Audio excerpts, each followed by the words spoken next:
અને તમે આશા રાખો કે રાતોરાત કોક વિલ્લો જાગે ને બધા પૈસા આલીન બની જાય એવું અશક્ય છે. કારણ કે તમારા પ્રત્યે કોઈને લાગણી સિટીમ લેવા જજો મકાને નહીં હાલે. આ અનુભવ ખુલ્લું બોલું છું. કદાચ મારી વાર્તાઓ કડવી છે, મારા શબ્દો બહુ કડવા છે, સીધા અસર કરશે, પણ જે ફેસ કરું છું ભાડે મકાને નહીં હાલે વેચવાનું તો છેટું રહ્યું. પણ મારા ભાઈબંધ વતી હું જાહેરાત કરી દઉં કે મારો ભાઈબંધ જે આવ્યો છે એ બહુમણ છે, પણ એના વતી 1,11,111 રૂપિયા બાપુ આપણી સંસ્થાની અંદર બહુમણ તરફથી મળવાના છે, પ્રશાંતભાઈ ઠાકર તરફથી. જોરદાર તાલી પાડ દો. વૃદ્ધાશ્રમ 1 બનાવ્યું, 2 બનાવ્યું, 3જું આણંદ બનાવ્યું, 4થાનું કામ ચાલુ કર્યું, 6 એનું લોકાર્પણ છે. વૃદ્ધોની સંખ્યા પણ 2,500 થવાની, એટલે ભારત નહીં આખા વર્લ્ડની સૌથી મોટી સંખ્યા ધરાવતી સંસ્થા મહિપતસિંહ ફાઉન્ડેશન જૂન મહિનાની અંદર થવાનું છે. આ જગ્યા પર મારા 100, 200, 500 છોકરાઓ ભણતા હશે ને સાહેબ, મને ત્યારે પ્રાઉડ થશે. મને દેખાઈ રહ્યું છે. રોજ પથરા પડશે, રોજ વાર્તાઓ થશે, ભારતસિંહ પૈસા ખાઈ ગયા. કોઈને બોલે જ્યારે હું મહિપતસિંહ બોલું છું. કોઈ પણ નાનામાં નાના ગામની અંદર છે ને ત્યાં ફલાણા સમાજની વાડી, ફલાણા સમાજનું મંડળ, ફલાણા સમાજનો હોલ, આપણું કશું દેખાતું. પણ જે ફેસ કર્યું છે, મેં જે વિચાર્યું છે ને ઘણી બધી સંસ્થાઓ આગળ વધી નથી શકી, એની પાછળના મેં જે તારણો કાઢ્યા છે એની અંદર એક જ વસ્તુ છે કે જ્યાં વહીવટ કરવા વાળાની સંખ્યા વધારે હોય એ સંસ્થા લાંબુ ચાલે નહીં, એવું મેં તારણ કાઢ્યું છે. વિચાર, વાણી, વર્તન અને વ્યવહારથી વ્યક્તિમાંથી વ્યક્તિ વિશેષ બનેલા, પ્રેમ, પ્રેરણા, પ્રોત્સાહન અને પુરુષાર્થથી પુરુષમાંથી પરમહંસ બનેલા, માણસાઈની મીણબત્તી પેટાવીને અને માનવતાની મહેકને મહેકાવીને માનવમાંથી મુઠ્ઠી ઉછેરા બનેલા એવા ગુજરાતના ક્રાંતિકારી યુગ પુરુષ એવા મહિપતસિંહ ચૌહાણ સાહેબ ઉપસ્થિત છે. સાચું કહું, મારથી નાના છે, પણ મને સૌથી વધુ જો એક ક્ષત્રિય માટે માન હોય ને તે મહિપતસિંહ માટે છે. સૌથી વધુ માન. આ યુવાને 3 વર્ષમાં ક્રાંતિ કરી બતાવી. વૃદ્ધાશ્રમ, શિક્ષણ સંકુલ અને હવે સમૂહ લગ્ન, એક પણ પૈસો દાન નહીં. અને કેટલા 251 રૂમ, અને ત્યાં વૃદ્ધો 2000 વૃદ્ધોનો વૃદ્ધાશ્રમ 40 કરોડના ખર્ચે. ક્યાંય અપીલ કરતા જ નથી. દેશ વિદેશથી દાન આવે છે. જેને કામ કરવું છે ને એને દાતા મળી જ રહે છે. એટલે કહું છું કે ગૌરવ પામશો દાને, ના કદી ધન સંચય. જુઓ ઊંચો રહે મેઘો, નીચો છે જલ સાગર. સાગર બહુ મોટો છે પણ ખારો છે, એનું સ્થાન ખાડામાં છે. વાદળી નાની છે, અમૃત વરસાવે છે એટલે એનું સ્થાન ઉપર છે. ચિડિયા ચંચુ પર લે ગઈ, નદી અને ઘટિયા નીર. દાન દેવે ધન ના ઘટે, કહે ગયો સંત કબીર. પંખીઓ ગમે એટલું પાણી પીવે, પશુઓ ગમે એટલું પીવે, તમે લોટો ભરો, ડોલ ભરો, ડબલું ભરો, કોઠી ભરો, પીપળું ભરો કે પાઇપથી સિંચાજી ખેતરમાં લઈ જાઓ, નદીના નીર ખૂટતા નથી.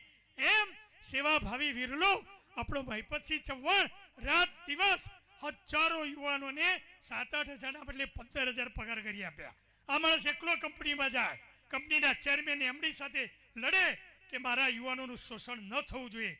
એમ નિર્વ્યસિત, શક્તિશાળી, બુદ્ધિશાળી, પ્રભાવશાળી એવા શક્તિશાળી મહિપતસિંહ ચૌહાણને વિનંતી કરીશ કે આપનું મનની પ્રવચન કરશો. આદરણીય મહિપતસિંહજી ચૌહાણ સાહેબ, આપણે તાળીઓના ગડગડાટથી વધાવી લઈશું. આવો યુવાન ફરી ફરી પેદા નહીં થાય. આભાર સાહેબ. મારા ગુરુ છે ચંપાવત સાહેબ. માફી માગું છું, બહુ મોડો છું. આજે રવિવાર છે એટલે બહુ બધા વિઝિટર હોય, પણ આવવાનું તો ચોક્કસ હોય, કારણ કે આ અહીંયા આમંત્રણ કે માન અને બીજી કશી આશા ના હોય. આ સમાજનો કાર્યક્રમ છે. સમાજનો કાર્યક્રમ હોય ત્યાં બીજી કોઈ આશા રાખવાની પણ ના હોય કે જમવાનું આલશે, બોલાવશે, સ્ટેજ આલશે, ખુરશી આલશે, સ્વાગત કરશે, ઢોલ નગાડા વગાડશે જેમ બીજે વાગે એમ. એવી આશા સમાજ માટે ના રાખવાની હોય. અને આપણે ઓલવેઝ કહીએ છીએ કે સમાજ મને આલે, એટલે સમાજને ત્યાં શું આલ્યું પહેલાં એ વિચાર. સમાજને આપણે શું આલીએ છીએ પહેલાં એ વિચારીશું તો જ આપણને અધિકાર છે કે સમાજ મને શું આલે. સો બધા જ મુરબ્બી વડીલ બેઠા છે અને બધા જ ગુરુજન છે. અને ભારતસિંહજી સાહેબ બહુ અઘરું કામ તમે હાથમાં લીધું છે. ખરેખર એટલું અઘરું છે, મારા માટે કદાચ સરળ હતું. કારણ કે જ્યારે આવું કામ લઈએ, એક સેના હોય અહીંયા આગળ સૈનિકો ઓછા ને સેનાપતિ વધારે છે. મારી વાતનો મર્મ સમજજો. ખૂબ અઘરું છે કે જ્યારે જ્યાં ઝાઝા સેનાપતિ હોય ત્યાં વહીવટ કરવો ખૂબ અઘરો છે. એટલે હું બધાના સૈનિક તરીકે વિનવું છું કે બધા એઝ અ સૈનિક તરીકે કામ કરજો. કોઈ સેનાપતિ છે, કોઈ મારાથી આગળ છે એવું ના વિચારશો, કારણ કે આ સમાજનું કામ છે. મારી કોઈ શક્તિ નથી કે તમને બધાને સલાહ સૂચન આપી શકું, પણ જે ફેસ કર્યું છે, મેં જે વિચાર્યું છે ને ઘણી બધી સંસ્થાઓ આગળ વધી નથી શકી, એની પાછળના મેં જે તારણો કાઢ્યા છે એની અંદર એક જ વસ્તુ છે કે જ્યાં વહીવટ કરવાવાળાની સંખ્યા વધારે હોય એ સંસ્થા લાંબુ ચાલે નહીં, એવું મેં તારણ કાઢ્યું છે.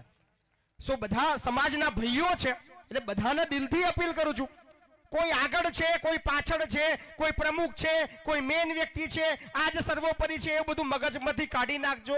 ભવિષ્યમાં આપણા છોકરાઓ અહીંયા રહેવાના છે, આપણા છોકરા અહીંયા ભણવાના છે, એમાંથી જ આપણો સમાજ આગળ જવાનો છે. આ મગજમાં નાખજો તો જ કદાચ ભરતસિંહજી તમે જેના માટે મહેનત કરી રહ્યા છો થશે. નહીતર દરબારો વચ્ચે બધા દરબારોને વહીવટ કરો ને બહુ અઘરો છે, બધા તલવારો કાઢે. એટલે ખાસ આ અપીલ છે કે બધા સૈનિક તરીકે કામ કરજો, બધાની ફરજ સમજીને કામ કરજો. વેર ઝેર, મતભેદ, મનભેદ, પાર્ટીવાદ આ તે બધું જ મૂકીને એક સમાજ માટે સારું કામ થવાની શરૂઆત તો થઈ લ્યા થઈ. બધા સમાજની તમે દરેક જગ્યાએ જાઓ, હું તો બહુ પ્રવાસ કરું છું જિલ્લે જિલ્લે, કોઈ પણ નાના નાના ગામની અંદર જે ત્યાં ફલાણા સમાજની વાડી, ફલાણા સમાજનું મંડળ, ફલાણા સમાજનો હોલ, આપણું કશું દેખાતું, દુઃખ થાય છે. આ ખરેખર દુઃખદ છે. અને એનો મતલબ એવો નથી કે આપણે આ જે વડીલો છે એમને મહેનત નહીં કરી, મહેનત તો કરી હતી, પણ જે કહેવાય છે ને સેનાપતિ વધ્યા, સૈનિકો મળ્યા. આપણે બધા સૈનિક, અને ભારતસિંહજી હું તમને મારા તરફથી એઝ અ સૈનિક તરીકેની તમને ખાતરી આલું છું, સાહેબ આવે તે આમંત્રણ આપવા માટે. સાહેબ મૂકું તમારે આપવા ના હોય કોઈ આમંત્રણની મહિપતસિંહને જરૂર નહીં, સમાજનો કાર્યક્રમ છે, મહિપતસિંહ વગર બોલાવે પહોંચી જશે. પણ મારે એક વાત જાણવી છે, સાહેબ બજેટ કેટલું છે આ પ્રોજેક્ટનું? સાહેબે કીધું કે નિયર અબાઉટ 25 કરોડ રૂપિયા થશે. સાહેબ મહેનત કરો, 25 નહીં સાહેબ 500 કરોડનું બનાવવાનું છે આપણે.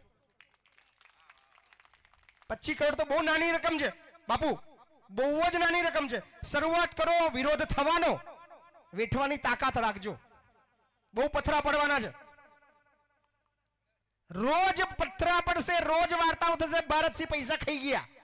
કોઈને બોલે જ્યારે હું મહિપતસિંહ બોલું છું, પણ કોઈ ફરક પડવો જોઈએ નહીં. ખાઉં છું લ્યા કે લોકો આલે છે ને ખાઉં છું, તારામ તાકાત હોય તું લે તું ખા. શરમ રાખશો નહીં, સંકોચ રાખશો નહીં, નીડર બનજો, બીક રાખ્યા વગર આગળ વધતા જજો. 1000 પથરા પડે, 1000 લોકો રોકવા આવે, ટોકવા આવે, વાર્તાઓ કરે, કદાચ પત્રિકાઓ છપાશે, જે ભવિષ્યમાં મને દેખાય છે બધું, કારણ કે આ બધું જ મેં જોઈ ચૂકેલો માણસ છું. પણ કોઈ હાડાબારી રાખતા નહીં, દિલથી કામ કરજો. મહિનો લાગે, 2 મહિના લાગે, 6 મહિના લાગે, વર્ષ લાગે, 2 વર્ષ લાગે, પણ જ્યારે આ જગ્યા પર મારા 100, 200, 500 છોકરાઓ ભણતા હશે ને સાહેબ, મને ત્યારે પ્રાઉડ થશે. મને દેખાઈ રહ્યું છે. અને સ્પેશિયલી તમામ સમાજના આગેવાનોને અપીલ કરું છું, વધારે ના લાય, ખાલી 100 રૂપિયા આલજો. મહિને ખાલી 100 રૂપિયા સમાજ માટે કાઢજો કે કંઈક ક્ષત્રિયોનું બનવાની શરૂઆત થઈ છે. આલશુદ બનશે, બાકી બનવાનું. અને તમે આશા રાખો કે રાતોરાત કોઈક વિલ્લો જાગે ને બધા પૈસા આલીન બની જાય એવું અશક્ય છે. કારણ કે તમારા પ્રત્યે કોઈને લાગણી સિટીમાં લેવા જજો, મકાને નહીં આલે. અનુભવો ખુલ્લું બોલું છું, કદાચ મારી વાર્તાઓ કડવી છે, મારા શબ્દો બહુ કડવા છે, સીધા અસર કરશે, પણ જે ફેસ કરું છું, ભાડે મકાન નહીં આલે, વેચવાનું તો છેટું રહ્યું. એ જગ્યાએ તમારા સમાજને આગળ લઈ જવા માટે કોઈ મહેનત કરી રહ્યું છે, તો આપણા બધાની ફરજ છે કે સમાજ માટે કંઈક ભેગું કરીએ. આ 100 રૂપિયા એટલા માટે કયા ભારતસિંહજી કે મેં જ્યારે મારા જીવનનો પહેલો પ્રોજેક્ટ ચાલુ કર્યો તો લોકો હસતા હતા. બીજા આઘાની વાત નહીં કે તો મારા ગોમની જ વાત કરું, મારા ગોમના મારા ફરિયાવાળા જ હસતા હતા કે આ હું નીકળી પડી છે લઈને.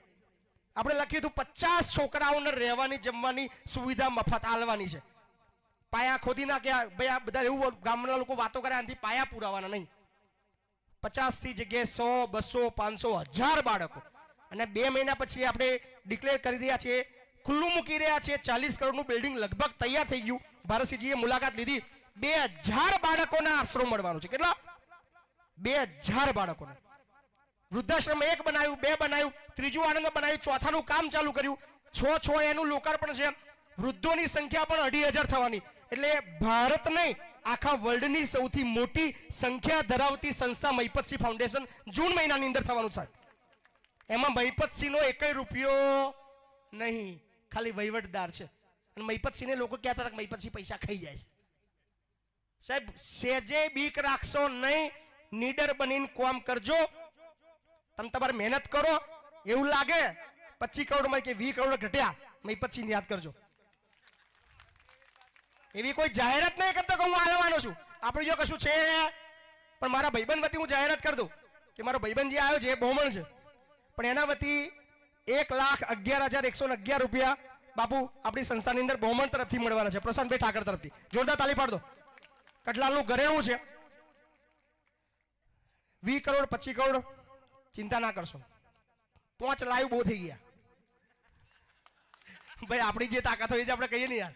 હું એવું કહી ના આવ્યો કે હું 11 કરોડ રૂપિયા મારા લખી લો. આપણા ખીચામાં કશું છે, પણ 1100 કરોડો ભેગા કરવાની તાકાત મારામાં છે. હું જાહેર મંચથી બોલું છું યાર. કારણ કે પ્રેમ આ બધાએ આપ્યો છે. ખૂબ સહકાર મળવાનો છે ભારતસિંહજી. ચિંતા ના કરતા.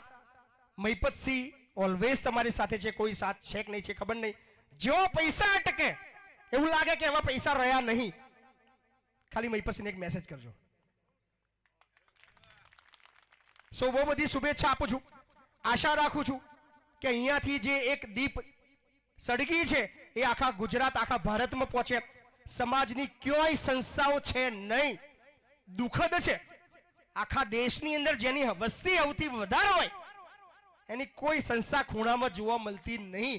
આનાથી વધારે ઊંઘવાની સિસ્ટમ કદાચ બીજે ક્યાંય નહીં હોય. કડવું છે, પણ હજી આપણે ઊંઘી રહ્યા છીએ. સપોર્ટ આપજો ભાઈને.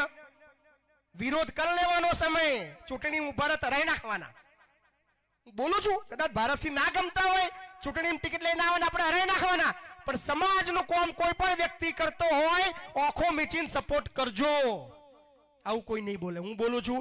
આભાર ભરતસિંહ બાપુ, મને બોલાયો, મારી વિચાર મૂકવાનો જગ્યા આપી, અને ચોક્કસથી વિશ્વાસ આપીને જઉં છું કે સૂર્યધામ 1,00,000% બનવાનું છે. 1 કરોડે બાપુ ભેગા ના થયા તો 25 કરોડ રૂપિયા મહિપતસિંહ ગમે તે લઈ આવશે. લાવવાની તાકાત છે, ગમે તે કરીશું. બહુ બધું આવડે આપણને, પણ બનશે. સમાજની વાત છે, અને સમાજનું જ્યારે કામ થતું હોય ત્યારે એક સમાજના એક વ્યક્તિ તરીકે, સમાજના એક સૈનિક તરીકે મારી ફરજ છે કે ખભેથી ખભો મિલાવીને બાપુનું મદદ કરીશ. So thank you so much. બધાને મારા જય માતાજી.